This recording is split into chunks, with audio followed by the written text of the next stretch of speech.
अच्छा, इस कोर्स में जो आपको बुक को फॉलो करना होगा वो होगा गवर्नमेंट वाला the title electric power system distribution engineering, ठीक है, पावर डिस्ट्रीब्यूशन सिस्टम इंजीनियरिंग।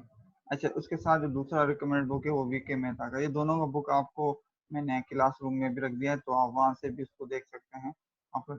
अच्छा, उसके अलावा जो है BL राजा का भी बुक और रेफर कर सकते हैं, उसके कुछ चैप्टर्स जो हैं उनमें हमारे यही कॉन्सेप्ट हैं, ठीक। तो ये 3-4 बुक्स हैं। अच्छा, मार्किंग के हवाले से पता चलूँ तो ये इसमें हमारा ओवरऑल जो सर सब्जेक्ट है।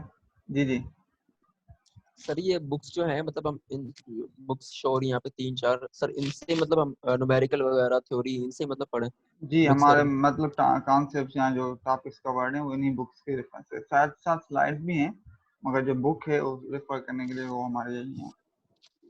अच्छा ठीक है, यहाँ तक बात क्लियर है? जी हाँ। सर। हाँ, स्क्रीन शेयर हो रही है? नेटवर्क का इश्यू आ रहा है उस वजह से। हो अच्छा, रही है सर। Okay good. अच्छा, ये तो हमारा, और आपको पता ही है सब्जेक्ट्स का कि हमारे जो मार्किंग डिस्ट्रीब्यूशन किस तरह है कि 3 हमारे इसमें क्विज़ेस होंगी, 3 असाइनमेंट जो कि कंप्राइज टोटल मार्क्स होंगे हमारे 20 सेशनल मार्क्स, और उसके अलावा 30 का हमारा मिड होगा और 50 का हमारा फाइनल होगा, ठीक। हम कोशिश यही करेंगे कि तीनों एग्जाम से पहले जो होगा मैं क्विज़ेस लूँगा, ताकि आप लोगों की प्रैक्टिस भी रहे और उन चीज़ों को कवर भी करें। तो ये था हमारा आउटलाइन से रिलेटेड। अब मैं आपको एक चीज़ दिखाना चाह रहा था जो कि अभी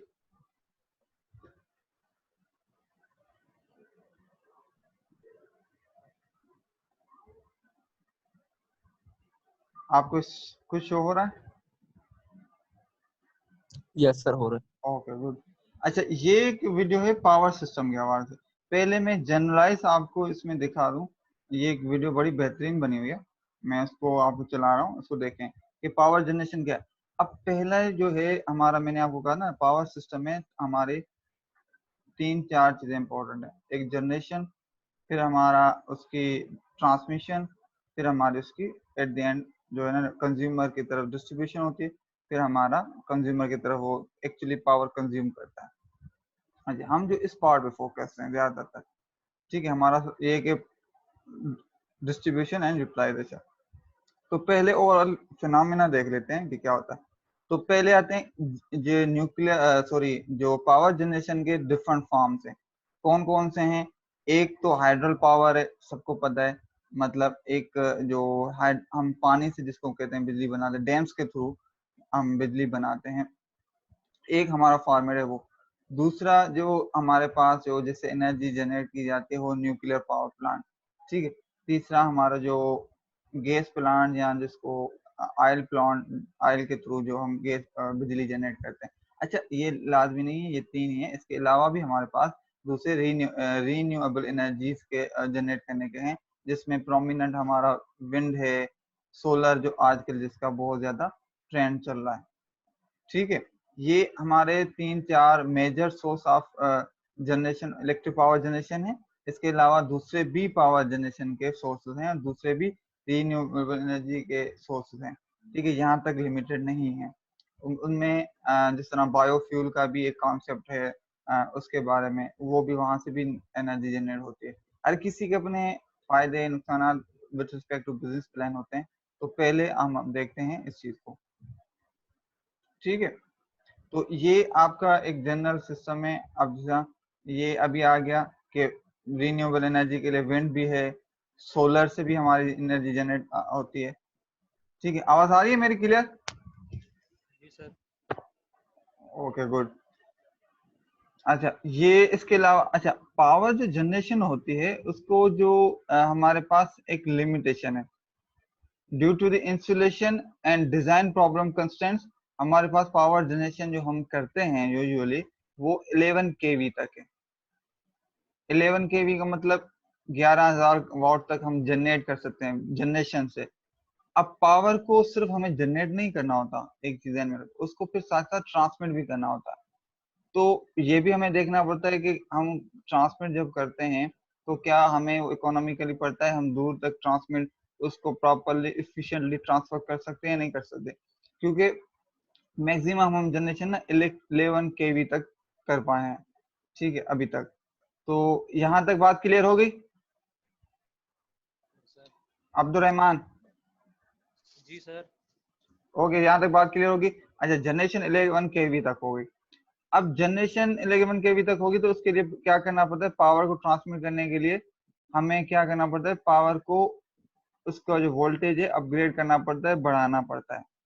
अब कहाँ से 11 केवी से यूजुअली हम जो करते पावर ट्रांसमिशन के लिए किया जाता है वो 66 टू 765 किलो वोल्ट, मतलब ये बहुत बड़ी लेवल पे इसको किया जाता है। पाकिस्तान में हमारे पास अभी भी 765 तक तो नहीं गए हम। अभी जो मटियारी टू लाहौर वाली जो सबसे बड़ी हमारी HVDC लाइन अभी बन रही है, जो कि ऑलमोस्ट तैयार हो गई है ऑपरेशन के लिए, वो भी 600 किलोवाट DC की है वो ट्रांसमिशन लाइन। अच्छा, मतलब ये कि लो वोल्टेज जनरेशन होती है उसको हम अपग्रेड अपग्रेड करते हैं। क्यों करते हैं? ताकि पावर इकोनॉमिकली हम ट्रांसमिट कर सकें। अच्छा, जितना लो वोल्टेज होगा, ये एक बहुत बेसिक फार्मूला हम पढ़ कर आए हैं, आप लोगों को याद होगा उसमें ENA में V is equal to IR। मतलब अगर मिसाल करो मुझे पावर ज्यादा पावर को ट्रांसमिट करवाना है तो दो सूरतें होती हैं पावर में, एक होता है वोल्टेज, दूसरा होता है करंट। अगर वोल्टेज मेरा लो होगा तो करंट ज्यादा होगा, ऐसे ही होगा ना, ठीक है। अगर करंट ज्यादा होगा वोल्टेज लो होगा। अब यहाँ पर अगर 11 केवी पे मैं जो ट्रांसमिट पावर करूंगा तो उसके लिए जो मुझे जो करंट होगा वो ज्यादा होगा, और करंट का डायरेक्टली ताल्लुक है हमारे कंडक्टिंग वायर से। ये इस मतलब अगर ज्यादा करंट आपको फ्लो करवाना है तो आपकी जो कंडक्टर है, जो वायर कंडक्टर है, वो आपको ज्यादा उसके रिस्पेक्टिव ज्यादा चाहिए। उसके बरक्स अगर बेशक वोल्टेज ज्यादा हो, आपका करंट कम होगा, तो आप उसको नॉर्मल कंडक्टर से भी काम कर सकते हैं। इसकी कंडक्टर्स की जो डिटेल इस सब्जेक्ट में हम वैसे आगे टॉपिक्स उसमें ही पढ़ेंगे, फिल वक्त के लिए सिर्फ आइडिया में बता रहा हूँ। तो ट्रांसमिशन को हमेशा हम हाई वोल्टेज ले जाते हैं ताकि हमारा वोल्टेज हाई हो जाए, तो वो पावर हमें सेम पावर जो ट्रांसमिट करने के लिए वोल्टेज जब हाई होता है तो उसका करंट कम हो जाता है, तो वो इकोनॉमिकली पड़ता है। तो एक तो सेक्टर ये था जो हमारे पास आता है। अच्छा, ये हो जाता है जब जनरेशन होकर आता है, इसको हम कहते हैं सेकेंडरी सबस्टेशन में आ जाता है। सेकेंडरी एंड सबस्टेशन जो कि हमारी ट्रांसमिशन लाइन में, अब समझो कि पावर ट्रांसमिट हो रहा है प्राइमरी ट्रांसमिशन के थ्रू, ठीक है। ये इस बात समझ में आ रही है? IAS की वीडियो अच्छी समझ में आ रही होगी। अच्छा, अब ये आता है पावर हमारा जनरेशन से गया, वहां पे हाई वोल्टेज पे चला गया प्राइमरी ट्रांसमिशन लाइन के थ्रू, ये जनरेट जो ट्रांसमिट होके हमारी रिसीविंग एंड सब स्टेशन पे ये पावर आया। वहां पे अगेन ये थोड़ा सा जो ये जो 700 700 जो केवी तक गया था, उससे थोड़ा सा पावर इसको कम किया जाता है, जो कि नॉर्मली 220 केवी 33 या 66 केवी पे ये सेकेंडरी इस पे आ जाता है। अब यहाँ से मजीद पावर ट्रांसमिट होता है जिसको हम कहते हैं सेकेंडरी ट्रांसमिशन।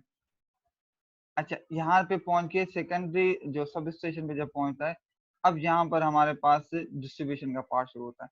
क्या होता है जब 220 से मजीद 33 या 11 केवी या 6.6 केवी पे ट्रांसफर हो जाता है पावर। यहाँ तक बात क्लियर है? Yes sir. Yes sir. Okay. अच्छा, अब 11 केवी तक जब यहाँ 3.3 तक जाते हैं तो यहाँ से हमारी डिस्ट्रीब्यूशन पार्ट शुरू हो जाता है।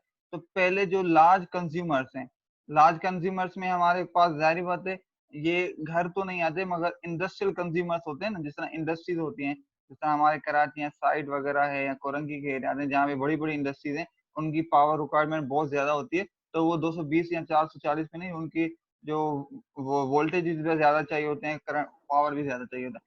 तो यहाँ से जब हमारी जो सेकेंडरी ट्रांसमिशन लाइन से जब वोल्टेज स्टेप डाउन हो जाता है, तो उधर से जो कंज्यूमर जो हमारा पहला आता है वो आता है इंडस्ट्रियल सेक्टर, ठीक है। तो इंडस्ट्रियल कंज्यूमर्स को वहां से दिया जाता है पावर। यहाँ तक बात क्लियर है? ये हो गई हमारी प्राइमरी डिस्ट्रीब्यूशन पार्ट। समझ में आई बात? अब ये सेक्शन समझ में आ रहे हैं ना? जब 220 से नीचे आए हैं 11 केवी 3.3 और 6.6 है, तो वहां से हमारी प्राइमरी डिस्ट्रीब्यूशन शुरू हो गई है। अब प्राइमरी डिस्ट्रीब्यूशन में जो हमारे जो हैं जो कंज्यूमर है प्राइमरी डिस्ट्रीब्यूटर का, वो है इंडस्ट्रियल साइड।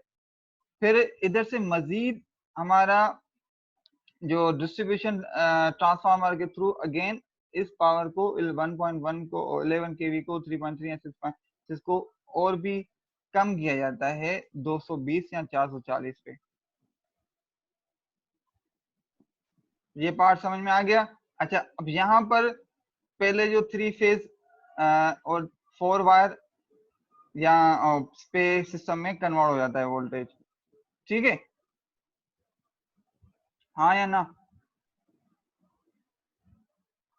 मुझे आवाज नहीं आ रही दोनों की। यस सर हमें सर। आपकी आवाज ही नहीं आ रही। जी सर। ओके, मैं तरफ से नेटवर्क को मैं देख रहा हूँ। आप अपने तरफ जहाँ पर भी हैं थोड़ा सा नेटवर्क को भी चेक कर लें, शायद इशू हो वहां पे भी। मैं ये रिकॉर्डिंग भी कर रहा हूँ तो साथ साथ में वो शेयर भी कर दूंगा। ठीक है।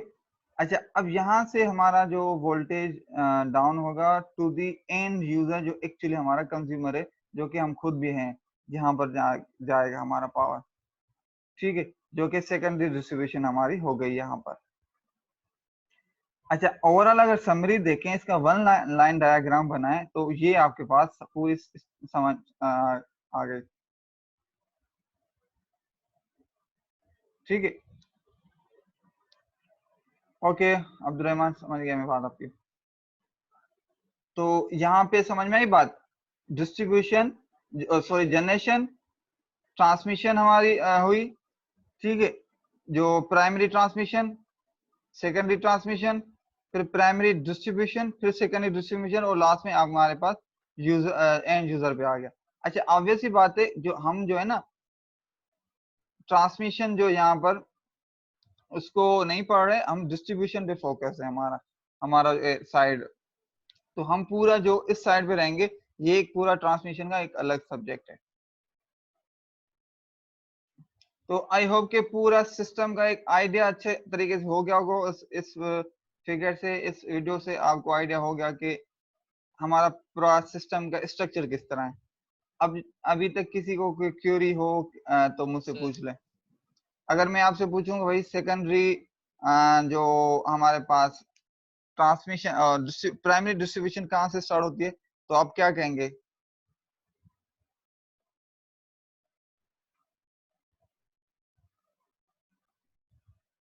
जी मुबशिर। सर प्राइमरी तो सर जैसे सर ट्रांसफार्मर में से जैसे होती है कॉइल्स, हम उसको भी कह सकते हैं सर। प्राइमरी टर्न्स और सेकेंडरी टर्न्स मैं प्राइमरी डिस्ट्रीब्यूशन का अभी जो मैंने बताया है कि अब प्राइमरी डिस्ट्रीब्यूशन कौन सी कैटेगरी में आता है, आपके सामने लिखी हुई है चीजें।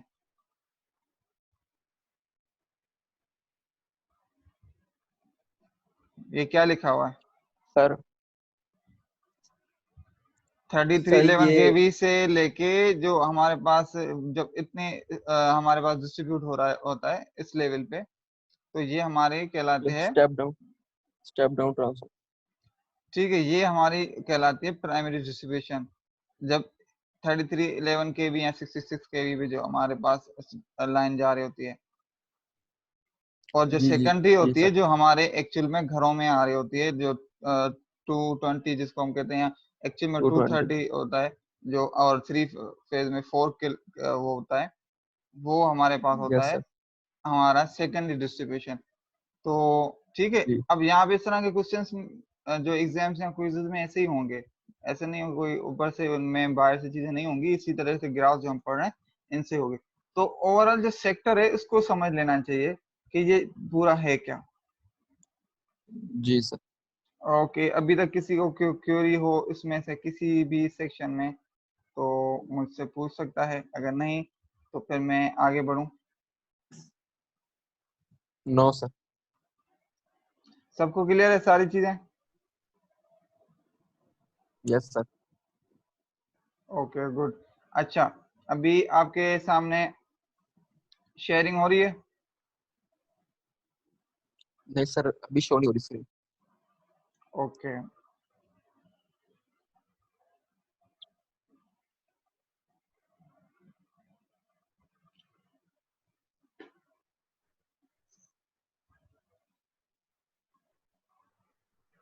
ओके। तो मैं ये था, हमने पूरे पावर सिस्टम को ओवरऑल जनरलाइज वे में आपको मैंने एक ग्राफ एनिमेशन टाइप की वीडियो से समझाया है।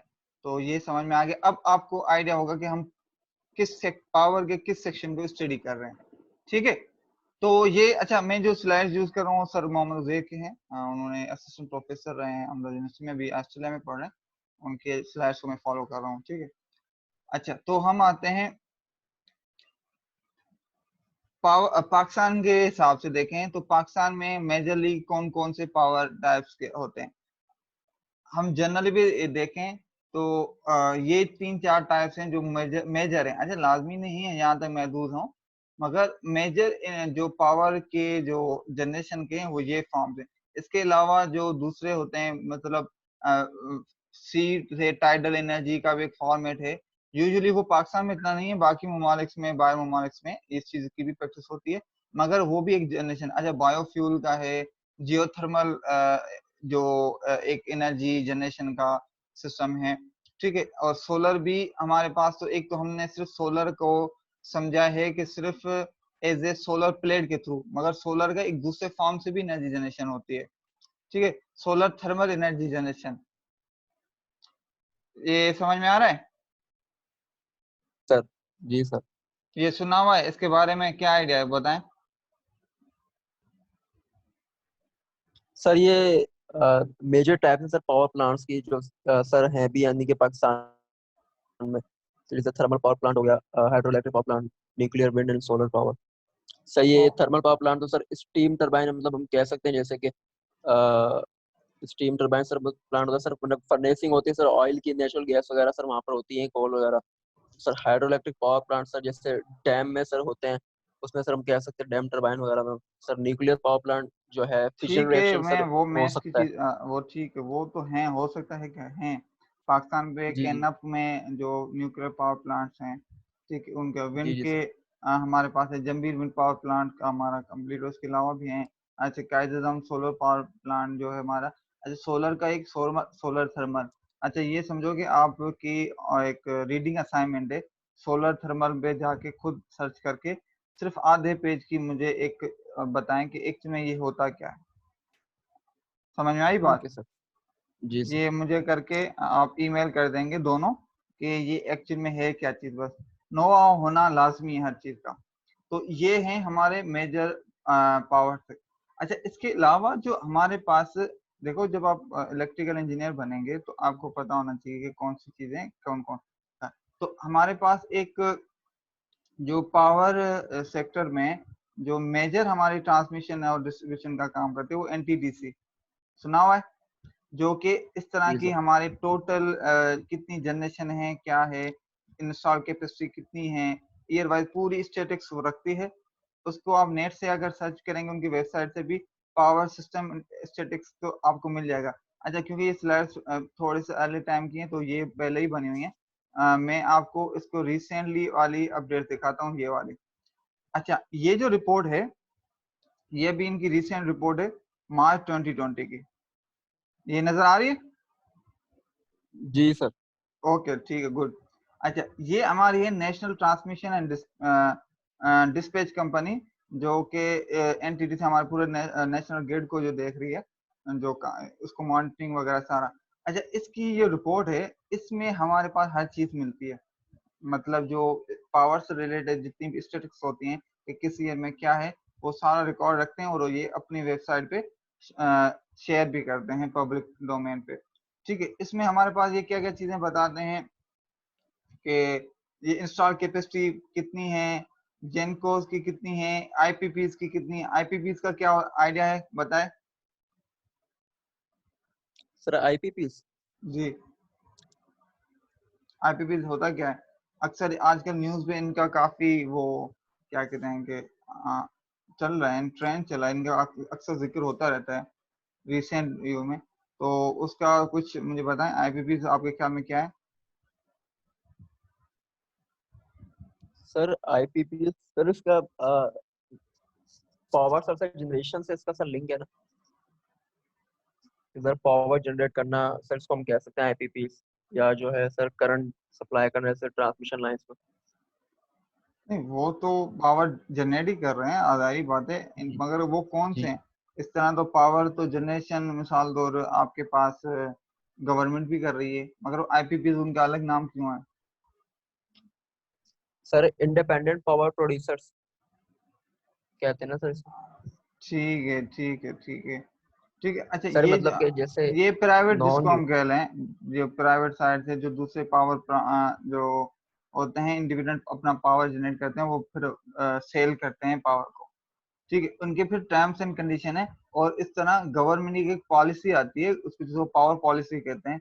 उस पॉलिसी के तहत वो सारा उस पॉलिसी में होता है कि आप कितना वोल्ट जी आपके पास वोल्ट जनरेशन होगी, तो आप उसको एज ए ट्रांसमिट सेल कर सकते हैं, उसके रेट्स वगैरह और सारे मामला जो हैं टैरिफ वगैरह सारा, वो उस कंप्लायंस करने के बाद ही आपको अप्रूवल मिलती है, फिर आप जाके उसमें आते हैं। ठीक है, तो आजकल इसका काफी हवा हुआ है। जो मेन बताने का मकसद ये था कि ये जो रिपोर्ट है, इस रिपोर्ट को आप लोग गो थ्रू होइएगा जरूर। मैंने यहाँ पर डाउनलोड किया, आप लोगों से शेयर कर दूंगा, वैसे भी आपको वेबसाइट में। इससे हमारे पता चल रहा है कि हमारी कितनी कैपेसिटी किस साल में थी, और कितनी हमारे पास जेनकोस हैं, जनरेशन जो एनर्जी सेक्टर वाले हैं, और उसके बाद फिर हमारे पास कितनी आईपीपी हैं। ये सारा पाकिस्तान का जो स्पेशली डेटा है ना, वो ईयर वाइज हमें यहाँ से मिल जाता है। ठीक है, यहाँ तक बात क्लियर हो गई। ये मुझे सिर्फ एक ओवरव्यू देना था कि ये चीज हमारे पास एक है। Yes sir. ठीक है। अच्छा, ये क्योंकि पुराने ग्राफ के हिसाब से है, हम इसको जो पावर के हिसाब से देखें रिसेंटली, तो आपको इसी रिपोर्ट में वो चीज सारी चीजें मिल जाएंगी। ये है हमारे पास 2018-19 के हिसाब से एनर्जी जनरेशन हमारी ज्यादातर जो थर्मल आईपीपी के थ्रू जो जनरेशन हो रही है, ये इंस्टॉल जनरेशन कैपेसिटी वो 47.6% है। न्यूक्लियर से हमारी जो इंडिपेंडेंट आईपीपीज हैं वो 3.8 है। विंड आईपीपीज, अच्छा, ये सारे हमारे जो है ना आईपीपीज की इंस्टॉल कैपेसिटीज के सारा है। ठीक है, ये सारे डेटा आपको यहाँ से मिल जाएगा। तो एक आइडिया होना चाहिए कि हमारे मुल्क में क्या क्या हो रहा है, कि कौन कौन सी जगहों से जनरेशन हो रही है। क्योंकि इसका फायदा ये होता है जब हम इंटरव्यू वगैरह में जाते हैं, आप इलेक्ट्रिकल, क्योंकि इलेक्ट्रिकल के स्टूडेंट हैं और स्पेशली पावर से मुंसलिक हैं डायरेक्टली, तो ये आपको बेनिफिट देता है, आप अप टू डेट रहते हैं। तो इस वजह से इस तरह की जो गवर्नमेंट साइड की जो रेगुलर अथॉरिटीज हैं, उनकी वेबसाइट पे जो उनकी एनुअल बोर्ड्स की रिपोर्ट्स आती हैं, उनको पढ़ते रहना चाहिए, उनको देखते रहना चाहिए ईयरली, या मतलब उनकी अक्सर रिपोर्ट्स आती हैं जिसमें ओवरऑल वो स्टेटिक्स होती हैं।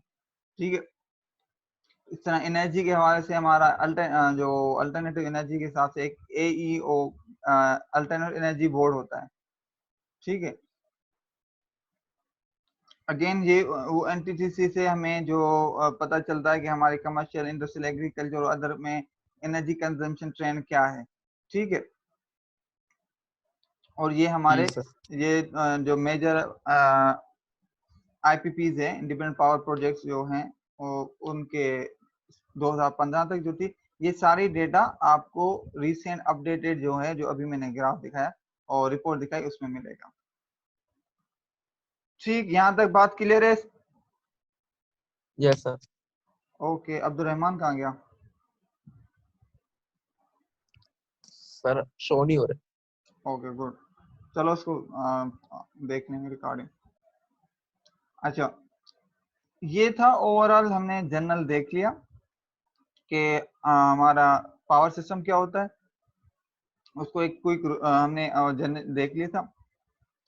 अब आपने नोट किया हो कि उस पावर सिस्टम में जो मैंने आपको डिस्क्राइब किया, उसमें ज्यादातर किस चीज का जिक्र आ रहा था? ट्रांसफार्मर, पहले जनरेट होके फिर ट्रांसफार्मर में, फिर ट्रांसमिशन होने के बाद फिर अगेन सब स्टेशन पे जाता है, तो फिर ट्रांसफार्मर, फिर सेकेंडरी प्राइमरी में हमारे पास जो ट्रांसमिशन के बाद सेकेंडरी ट्रांसमिशन में फिर again transformer, and so on, and user तक भी हमारे पास ट्रांसफार्मर्स ही ट्रांसफार्मर्स हैं। ऐसे ही हो रहा था। Yes sir.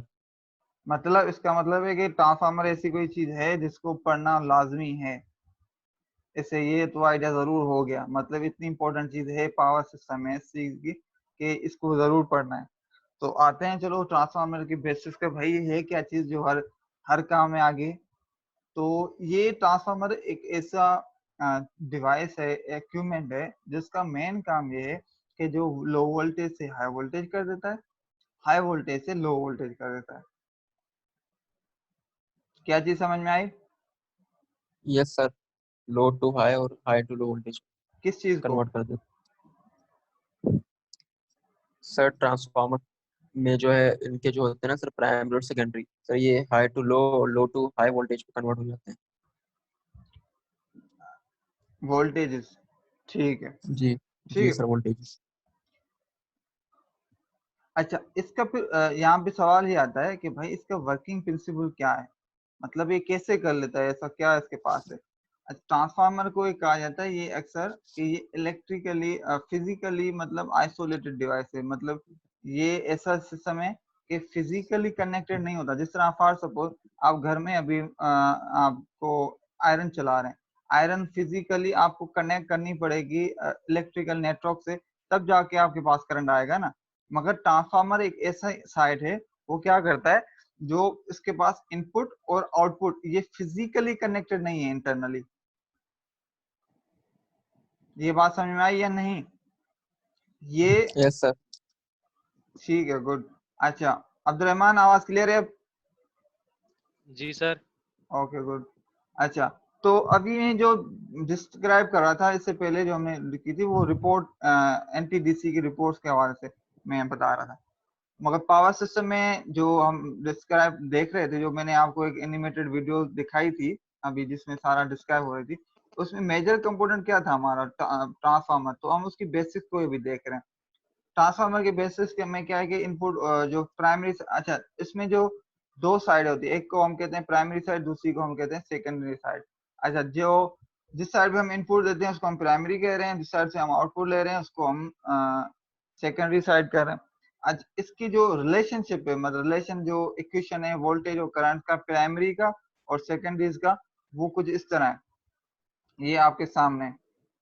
We S upon VP, V S for S for secondary, P for primary. तो ये N for number of turns, ठीक है। अब यहाँ नंबर ऑफ टर्न्स पे आता है कि भाई ये है क्या चीज, आखिरकार चीजें क्या है। तो वो अब आते हैं उस पे। ट्रांसफार्मर करता क्या है, एक्चुअली में ट्रांसफार्मर हमारा एक इलेक्ट्रोमैग्नेटिक इंडक्शन के प्रिंसिपल पे काम करता है। हमारे पास दो हम प्रिंसिपल्स पढ़े हैं, आपने फर्स्ट ईयर इंटर में भी पढ़े होंगे यकीनन, अप्लाइड फिजिक्स में भी पढ़े होंगे, कि जिस जिस वायर से करंट गुजरता है, चेंजिंग करंट, तो उसके अक्रॉस क्या बन जाती है। हेलो? Yes sir. जी सर। एक करंट कैरिंग सर वायर में क्या जनरेट होता है उसके अराउंड? एक प्रिंसिपल है ना, सर, एक number of turns. Number of turns नहीं, मैं सिंपल एक स्ट्रेट वायर है, फार सपोज स्ट्रेट वायर है, इसमें करंट फ्लो हो रहा है अपवर्ड, तो इसके अराउंड क्या जनरेट होता है? सर प्राइमरी और सर सेकेंडरी जो है, मतलब जनरेट सर हो सकते हैं ना अगर बीच में मैं प्राइमरी और करंट सेकेंडरी की जनरेट बात नहीं कर कॉइल्स। रहा हूँ, मैं उसकी बात नहीं कर रहा हूँ। मैं एक सिंपल घर में समझो कि आपने वायर लिया, ठीक है, स्ट्रेट वायर है, ऐसे समझे। उसमें यहाँ पे कुछ लोड वगैरह कुछ भी, यहाँ बल्ब वगैरह लगा लो, कोई जो भी सपोज करो आप, आपने इसको डायरेक्ट सर्किट में कनेक्ट किया। अब सर्किट में कनेक्ट करने के बाद यहाँ पे कौन सा प्रिंसिपल है जो कहता है, एक प्रिंसिपल है फिजिक्स में पढ़कर आए हैं, एम्पियर्स लॉ और फेराडेज लॉ नहीं पढ़े? जी जी सर, जी जी सर। क्या है वो? Ampere sir, Faraday. सर वो करंट सर जब पास होता है सर उस पर बोलते हैं फैराडेज लॉ और एम्पीयर्स लॉ लगता है। क्या है ये? जब सर ये लॉज हैं, जब सर करंट पास होता है हाई टू लो पर, लो टू हाई करंट्स पर। मुझे ये बात समझ नहीं आई वैसे, आप कहना क्या चाह रहे हैं? ठीक है, बात समझें ये कि जब करंट कैरिंग वायर होती है तो उसके अराउंड मैग्नेटिक फील्ड बनती है, और यही प्रॉपर्टी है जिसकी वजह से एक सिंपल वायर से इंडक्टर बनाया जी जाता है। सर। इंडक्टर क्या करता है? जी सर। इंडक्टर एनर्जी स्टोर करता है in the form of magnetic, electromagnetic वो है ना डिवाइस। तो अब यहाँ पर जो हमारे पास ट्रांसफार्मर है वो, क्योंकि जो हमारे पास वोल्टेज आता है इसमें नंबर ऑफ टर्न्स होते हैं, उसके हिसाब से जितने नंबर ऑफ टर्न्स होते हैं उसके हिसाब से एक मैग्नेटिक फील्ड बनती है। और मैग्नेटिक फील्ड जो प्रिंसिपल है हमारे जो एम्पियर्स लॉ के हिसाब से, वो हमेशा आप थंब रूल के तहत जो है ना उसके अराउंड बनती है। तो यहाँ पर एक मैग्नेटिक फील्ड बनती है जो कि यूं रोटेट कर रहे होते हैं, जैसा मेरा एरो एरो रोटेट हो रहा है ना, ये कुछ इस तरह। और फिर दूसरा जो लॉ है इंडक्शन का, इलेक्ट्रोमैग्नेटिक इंडक्शन का, वो क्या है कि जब भी चेंजिंग मैग्नेटिक फील्ड आपके पास किसी कंडक्टर के पास, किसी कंडक्टर को आप जब चेंजिंग मैग्नेटिक फील्ड में प्लेस करेंगे तो उसमें करंट इंड्यूस हो जाता है, इलेक्ट्रोमैग्नेटिक फोर्स इंड्यूस हो जाते हैं, वोल्टेज इंड्यूस हो जाता है, जिसको इंड्यूस होने की वजह से उसमें वो वोल्टेज जनरेट हो जाता है।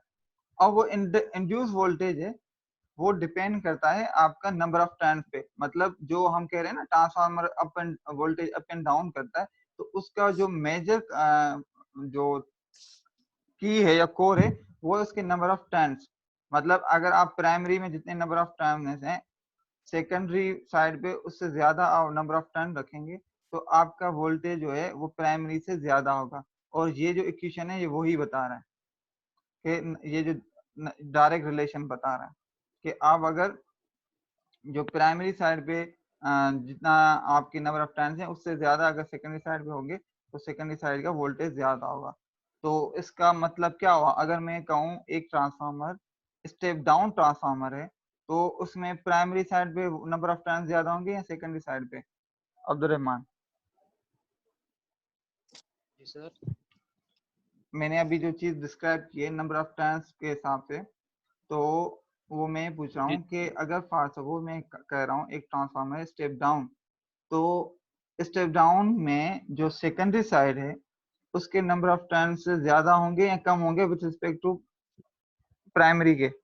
मतलब ये प्राइमरी साइड है और ये सेकेंडरी साइड है। प्राइमरी में फॉर जी सपोज सर। मैंने वोल्टेज दिया है 400, ये सपोज कर रहा हूँ, और ये मुझे मिला है 200। अब मुझे बताओ सेकेंडरी साइड पे नंबर ऑफ टर्न्स ज्यादा होंगे या कम होंगे?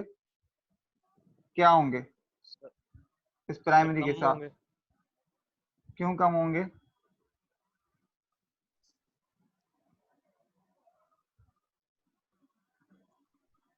सर कम होंगे सर।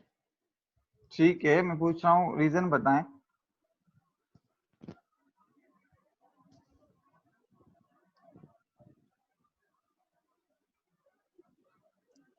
सर आपकी आवाज अगर नहीं आ रही सर। ओके, आपकी आवाज क्लियर है। मैं पूछ रहा हूँ कि ट्रांसफार्मर की सेकेंडरी साइड के जो आपने कहा नंबर ऑफ टर्न्स कम होंगे, ठीक है, मैं क्वेश्चन पूछ रहा हूँ सेकंड कि क्यों कम होंगे? मतलब वजह क्या होगी, किस वजह से वो कम होंगे?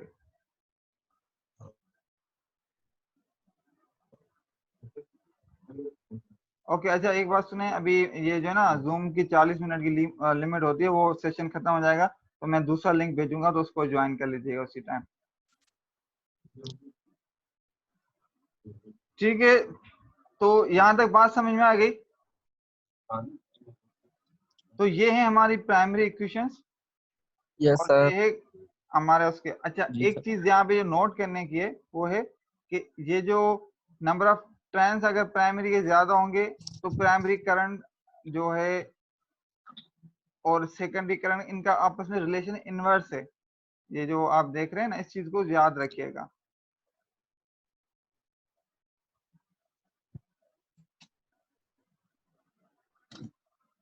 ठीक है, अच्छा, अभी हम जो आ रहे थे ये था ट्रांसफार्मर की बेसिक। अभी मैंने एक वीडियो में भी एक चीज बताई थी, अभी दोबारा यहाँ पे बताई हुई है कि पूछा गया है कि why we need high voltage transmission lines. अब वीडियो से देख के आए हैं हम, अब बताएं, आप बता सकते हैं कि हमें हाई वोल्टेज ट्रांसमिशन लाइंस क्यों चाहिए?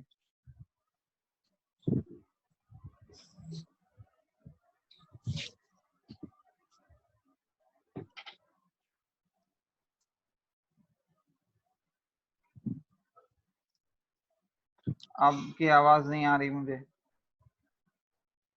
सवाल ये है कि why we need high voltage transmission lines. ठीक है, इसका मैं सवाल के जवाब जो हूँ आपको सर सेकंड ये इंक्रीज एफिशिएंसी, सर ये इंक्रीज एफिशिएंसी होती है इसकी सर, इस वजह से सर करंट फ्लो करता है सर केबल्स में, ट्रांसमिशन लाइंस। ये सवाल का जवाब नहीं है। ठीक है, मैं ये मीटिंग एंड हो रही है, मैं अभी दूसरा लिंक भेज